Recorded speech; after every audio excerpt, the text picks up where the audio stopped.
తన తండ్రి ద్రోణాచార్యుడి మరణానికి పగబట్టిన అశ్వత్థామ తీవ్రంగా గాయపడి లేవలేని స్థితిలో రక్తపు మడుగులో పడి ఉన్న దుర్యోధనుడి దగ్గరికి వెళ్లి పాండవుల్ని అంతం చేస్తానని దుర్యోధనుడికి మాట ఇచ్చాడు. అందుకు సంతోషించిన దుర్యోధనుడు అశ్వత్థామని సైన్యాధిపతిగా నియమించాడు.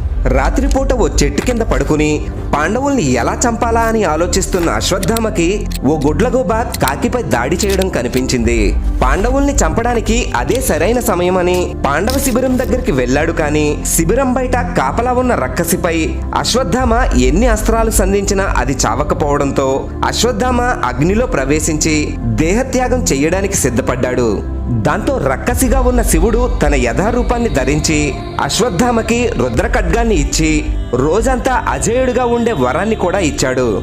దాంతో అశ్వత్థామ ఉప పాండవుల్ని చంపి వారి రక్తంతో ఉన్న చేతుల్ని దుర్యోధనుడికి చూపించడంతో దుర్యోధనుడు సంతోషంగా మరణించాడు.